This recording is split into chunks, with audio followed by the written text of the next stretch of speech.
You might remember one of Trump's first acts as president. Very controversial. President Trump signing an executive order tonight that attempts to end birthright citizenship. Children of illegal immigrants born here would no longer receive automatic citizenship. Since then, multiple courts have decided this is unconstitutional and have essentially blocked the policy from being implemented. But now, the case has made its way up to the Supreme Court, except the question that these justices are facing isn't specifically, should all babies born in the U.S. automatically get citizenship regardless of their parents' legal status? The question is, did lower court judges overstep their authority by blocking Trump's executive order? And should they have the power to do this at all at a time when a record number of Trump's policies hang in the balance? We're not just talking about birthright citizenship. This will apply anywhere and everywhere, including when someone of the other party is in power. It's about whether the rule of law and the constraints on the executive, and as Justice Jackson said, whether the president can act like a king.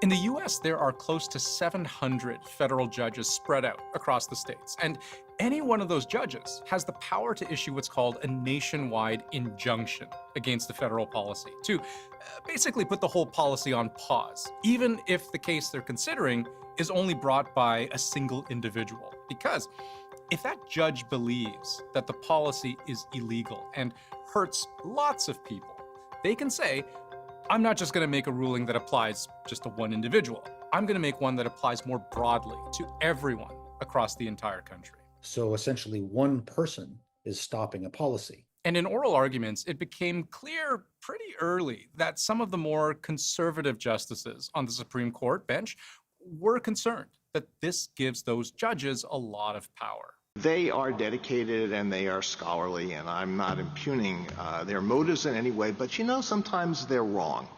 And all Article III judges are vulnerable to an occupational disease, which is the disease of thinking that I am right and I can do whatever I want. The broader argument here being, perhaps big constitutional issues like this should be decided by the Supreme Court, not a single solitary lower court judge.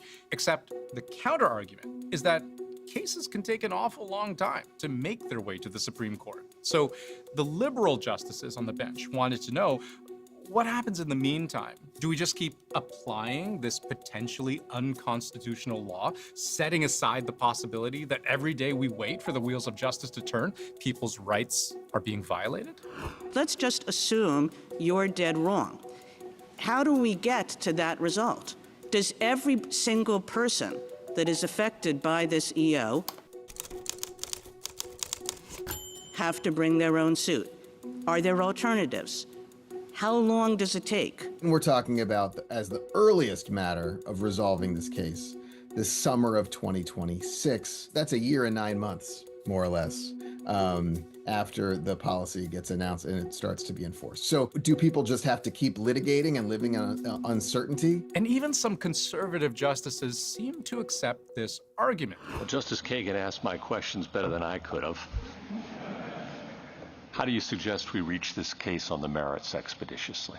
Now, the government lawyer had an answer for this. His position that it can actually be a good thing for these kinds of issues to, quote, marinate or percolate in the lower courts for a while. That's what makes for a healthy judicial system. But there is another question to consider. What if a case just never makes it to the Supreme Court at all? Here's what I mean. Consider a case like with Trump's denial of birthright citizenship, where lower courts all seem to agree that it's unconstitutional. But in each case, these are just individual wins for individual people or groups. And the federal policy itself that is repeatedly deemed illegal in each of those cases, it still applies to the other 340 million Americans out there, unless each one of them also sues the government. So the thinking goes, maybe the government is perfectly fine with losing dozens, even hundreds of individual cases, because by default, they win the hundreds of millions of other cases that were never brought before a court to begin with. In a case in which the The government is losing constantly. There's nobody else who's going to appeal. They're winning.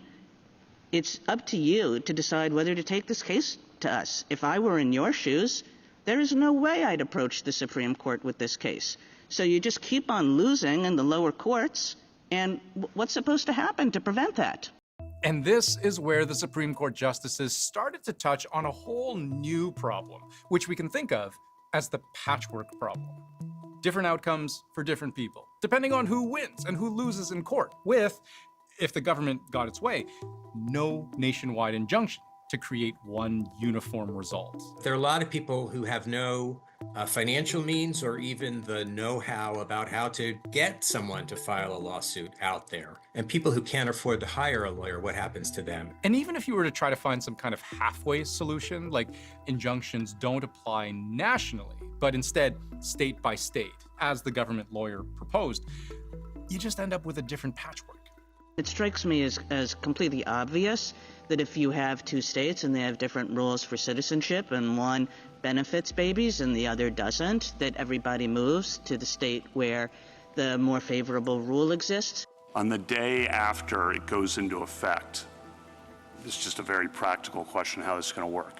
What do hospitals do with a newborn? What do states do with a newborn? It just creates this monumental mess with different people bouncing around with a whole patchwork of different laws. That's what John Saar wants to call percolation and marinating, which he says is a good thing, but in reality, it creates nothing but inefficiency and confusion, which will cost the taxpayer millions to sort out down the road. Now, at this point, you might be getting the sense that justices actually all seem to agree on this broad point, that nationwide injunctions can be pretty important tools if the stakes are high enough. But there is one question that still posed a rather large problem, and that is, are these injunctions being abused? There is agreement among both conservative and liberal justices on the Supreme Court that perhaps nationwide injunctions are a problem, that they are perhaps a little too prevalent.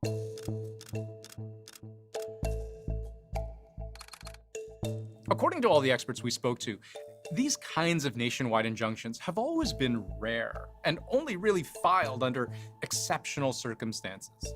But that's changed. I don't think there's any dispute that they have certainly increased in the past decade. The question is, why? Well, look at it this way. Here's the number of nationwide injunctions filed during the last 8 presidential terms.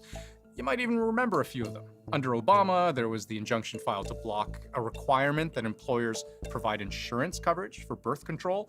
During Trump's first term, you saw multiple injunctions blocking his so-called Muslim travel ban. And under Biden, several injunctions related to vaccine mandates. But this is one case where the numbers themselves are the real story here. You can see pretty clearly, these injunctions became much more common in the years when Trump was president.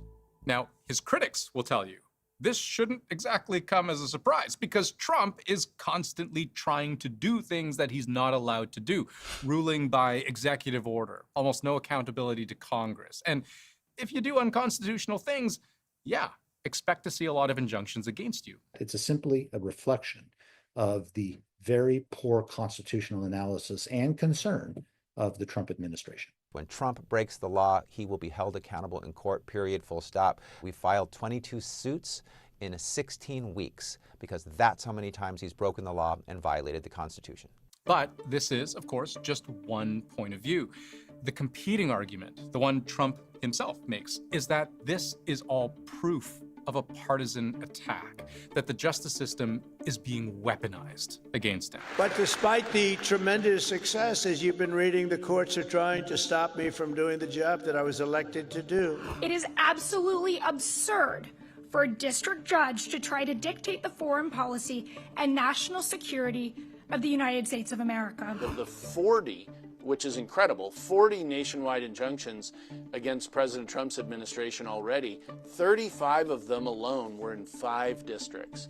That is not a random selection that points to the judge shopping that's going on. Yes, judge shopping might be a way to weaponize the justice system against the president if all you really need is one sympathetic judge somewhere. and that's enough to stonewall an executive order.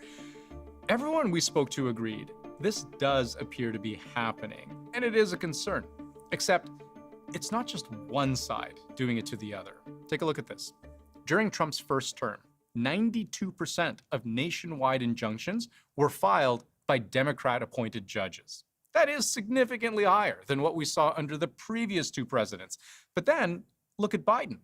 100% of injunctions filed against his policies came from Republican-appointed judges. During the Biden administration, Trump and the MAGA people and people against Biden's immigration policies all ran down to one specific judge in the Southern District of Texas in order to get their nationwide injunctions. So really, presidents of both parties kind of suffer through this problem. So here's the question. How do you stop these injunctions from being abused if you concede that they are one of the most effective ways to keep a president, any president, in check? I could see the court being reluctant to allow the birthright citizenship restrictions to take effect. I can also see it wanting to do something about nationwide injunctions. And yet it's a little hard to see exactly how they do both of those things at the same time. And one last thing to consider, birthright citizenship is just one issue, one executive order. Trump has signed more than 100 others in just the last few months. The futures of some of those, too, also now hang in the balance.